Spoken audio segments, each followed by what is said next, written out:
በጭራሽ እሱ እንድታደርግ የሚፈቅድልሽ ይመስልሻል? ምን ማድረግ ትችያለሽ?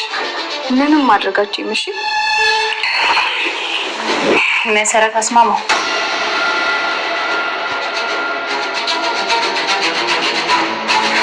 እኔ ክፉ አይደለም ትሁት፣ ክፉ እንደሆን ግን እያስገደድሽኝ ነው። እህቴ ምን ልታረጊያት ነው? የት ናት ያለችው? አፍሽን እስከ ዘጋሽ ድረስ ምንም አይፈጠርም።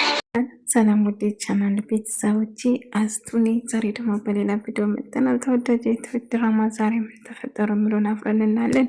ቲና በመጨረሻ ጉድ ሆነች። እንግዲህ ዶክተሩ መጥቶ ሊያስመረምራት አባይ ወስኗል ማለት ነው። ካሜራውን እንግዲህ የታየችው ትንሽ ታይታለች። ነገር ግን ካሜራ እንዳይታይ ወይም ደግሞ እንዳይቀርጻት አድርጋ ነበር። ነገር ግን ያሰበችው ባይሳካለትም በመጨረሻ መጋለጧ ገልጽ ነው ማለት ነው። ነገር ግን ትሁትን እህቷን ይዛ እህትሽን አደጋ ላይ ነች፣ አርፈሽ ማትቀመጪ እያለች እያስፈራረቻት ነበር። አባዬም ቆማ በአካላ አያት ማለት ነው። ቪዲዮን አጥፍተሽ ሞትሻል፣ እኔ ማን እንደሆንኩ አላወቅሽኝም ማለት ነው እያለ አባዬ እያንዳንዱ ነገር እየቀረጻት ነበር። ነገር ግን ቪዲዮ ሙሉ በሙሉ ጠፍቷል ብላ ነው የምታስበው እሷ። ነገር ግን ያሳያቸው ለነሱ አነሳለ ቪዲዮ ቆማ ነበር። ከዛ ቪዲዮ ተቋረጠ እያለ ይናደዱ ነበር። ኤደን ወደ ነበር ያወቀችው ቲና ጥፍታ ነው አባዬ፣ እኔ እርግጠኛ ነኝ ቲና እያስመሰለች ነው ብሎ ነገር እኔ ቲና ፋራ መስላችኋለሁ እንዴ?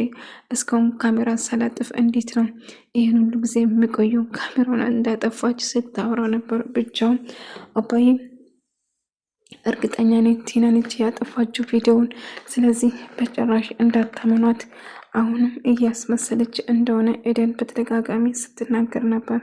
አባዬ እጅግ በጣም ተናደደና ለማንኛውም እረፍት እናድርግ አሁን ብሎ ወደ ክላሱ መግባት ወሰነ። ኤደን እባክሽ ተረጋጊ፣ ምናልባት እኮ እያስመሰለችም፣ እንዴት ሰው ራሱ ላይ ያሟርታል? እንዴት ራሱ ላይ አሟርቶ እንደዚህ ሊል ይችላል? ስለዚህ እያስመሰለችም ላይሆን ይችላል እያለች ነበር። ትሁት እባክሽ እንደሳትሁኝ፣ ኤደን እርግጠኛ ሆና እያስመሰለች እንደሆነ ምናልባት አባዬንም ወይም ካሌብንም ለመጉዳት ይሆናል፣ ቀን እየጠበቀች ነው እያለች አይ እንደዛ እንኳን እንድታረግ በጭራሽ አልፈቅድም እያለች ነበር። ቲና ትሁት ቤት እያጸዳች ያለ እንዳጋጣሚ ተመስገን መጣ። ልክ ተመስገን ስታየው በጣም ደነገጠች። ማንም በሌለበት ካሌብ እኮ እዚህ የለም፣ ምን ፈልገ ነው የመጣ ስትለው ታማሚን ልጠይቅ ነው የመጣ እያላት ነበር። ነገር ግን በጣም ፈርታና በጣም ደንግጣ ነበር። የላኩልሽ መልእክት እንዴት ነው ደረሰሽ አይደለ እያለ ከየቴ ምንድነው የምትፈልገው? የት ነው ያገኘ እያለችው ስጠይቅ ነበር።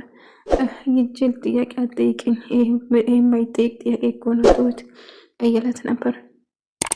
እባክህ ከህይወቴ ራቀኝ፣ እኔን ተወኝ በቃ። ለማንኛውም ካልብስ የለም እኔ ታማሙ ለመጠየቅ ብሎ ቀጥታ የቲና ክፍል ገብቶ ከቲና ጋር ማውራትን ይወስናል ማለት ነው። ቲና እንግዲህ ኤደንን መገደል አለበት እያለችው ነበር። ኤደን አዎ ለምን ስለው ኤደን መሞት አለበት እንቅፋት እየሆነችብን ነው ብላ ቁጭ አለች። ጭራሽ ኤደንን ለማስገደል ወሰነች ማለት ነው። ነገር ግን ተመስገን እንደዛ ሊሆን አይችልም፣ በጭራሽ ይህንን ማድረግ አንችልም፣ ምክንያቱም እሷን ገደልን በተጠርጣሪ መድርጉን እኛን ነው። ከዛ በኋላ እንግዲህ መንገዳችን የመጣ ሁሉ ሰው መግደል ይኖርብናል እያለ ሰውራ ነበር። ነገር ግን ምንም እንቅፋት እየሆነች ስለሆነ መሞት አለበት። ምንድነው ይናል አምቶ አዘንክለት። ስለዚህ እንቅፋት እየሆነች ነው መሞት፣ እኔ መግደል አልችልም፣ ድጋሚ እስር ቤት መግባት አልፈልግም እያላት ነበር። ነገር ግን አሁን ቲና እሷን ማጥፋት ትፈልጋለች ማለት ነው። ትሁት በጣም ስትጨነቅና በጣም ስትፈራ ነበር። ምክንያቱም ተመስገን በመኖሩ ግራ ተጋብታ በጣም ተጨንቃ ስለነበረ ለካሌብ ደውላ ነገረችው።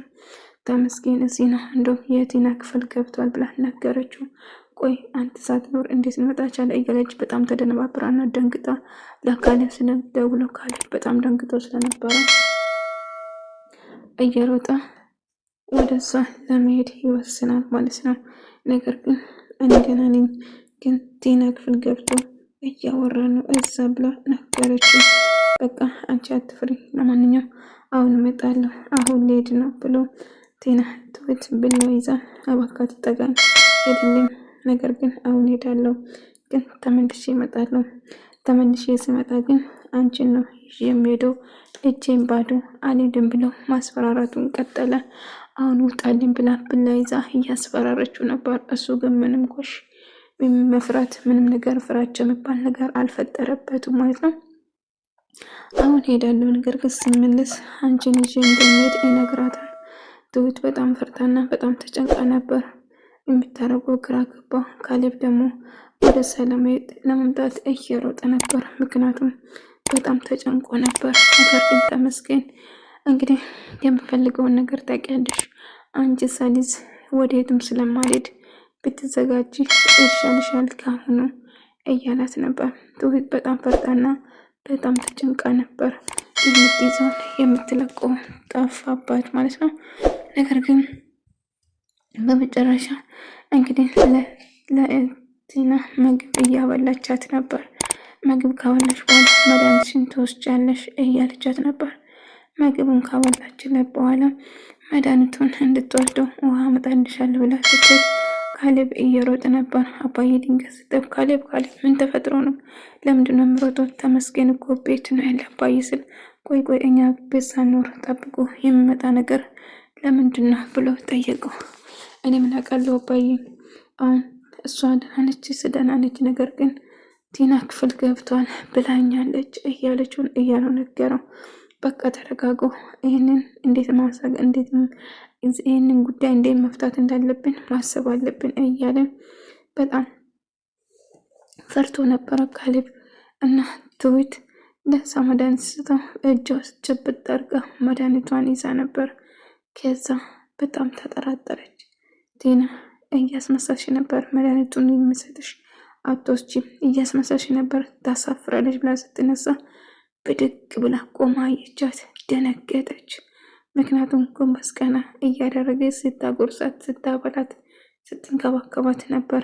ነገር ግን ቲና እያስመሰለች ነበር። እውነት እያስደነግጣል። ምክንያቱም አንድ ሰው ታመመ ብላችሁ ጎንበስ ቀና ስትሉ ምን ብላችሁ ምን ስታደርጉለት ድንገት ፊት ለፊታቸው ቆሞ ውሸት ነው ስላችሁ ምን ያህል ስሜት እንደምሰማ አስባችሁ። ትሁት ደንግጣ ፌንት ያለ መንቀላ ራሱ ጎበዝ ነች። እኔ ቦን ፌንት ነው የምነቅለው። እና ይህንን ለመናገር ለማንም ትንፍሻቲን እህትሽና የእህትሽ ልጅ ደማቸው በክን እንዳይሆን ምን ነገር እንዳትናገር እያለቻት አስፈራረቻት። በጭራሽ አሁንም ካሌብ ሆነ ለአባዬ እናገራለሁ፣ እንደዛ ማድረጋችን ትሁት ታውቂያለሽ፣ እኔ ክፉ አይደለም ሲነግሩኝ ብቻ ነው እንጂ ይህንን ነገር ማንም ሰው ላቅ አይችልም እያለችው አስፈራረቻት። ቲና ትሁት በጣም ደንግጣ በጣም ፈርታ ተጨንቃ ነበር። አባዬ ተጠራጠረ። ካሜራውን ያጠፋሽው አንቺ ነሽ አይደለም ቲና ብሎ ጠይቃት። ነገር ግን ቲና ምንም አላለችው። የወደ ቲና እኔ ላይ ብዙ ነገር ስታደርጊ ስታሰቃየኝ ምንም አላልኩሽም፣ እናም ብዙ ነገር አድርገሽኛል። እኔ ያንን አላደረግኩብሽም፣ ምክንያቱም ክፋት በክፋት መመለስ ስለማልፈልግ። ነገር ግን ደህና የሆንሽ ቀን አይቼሽ አውቀሽ እያስመሰልሽ መሆኑን ካወቁ ግን የተመኘሽውን የሚሰጥሽ አላት ማለት ነው። ነገር ግን በጣም ፈርታ ተጨንቃ ነበር። ሆኖም ቀረቴና ማስመሰሉን ብታስብ ይሻልሻል፣ ምክንያቱም አሁን የተመኘሽ ህይወት እንደምሰጥሽ አትጠራጠሪ ብሎ ጥሏት ይሄዳል ማለት ነው። እንግዲህ መጨረሻ ትሁት በጣም ፈርታ በጣም ተጨንቃ ነበረ። ትሁት ምን ሆነሻል? ፊትሽ ልክ አይደለም፣ የተፈጠረ ነገር አለ እንደ ልጄ ንገሪኝ እያላት ነበር አባዬ። ነገር ግን ትሁት በጣም ፈርታ በጣም ተጨንቃ ስለነበረ ምንም ነገር ማናገር አልቻለችም። አባዬ አየር ልቀበል ወጥቼ ምናምን ብላ ወደ ውጭ መውጣት ስትፈልግ እሺ ራስሽን ጠብቂ ብሎ ትወጣለች ማለት ነው። በመጨረሻ እንግዲህ ቲና አባዬ ኤደን ጋር ለመሄድ ነበረ ትሁት ያስፈቀደችው።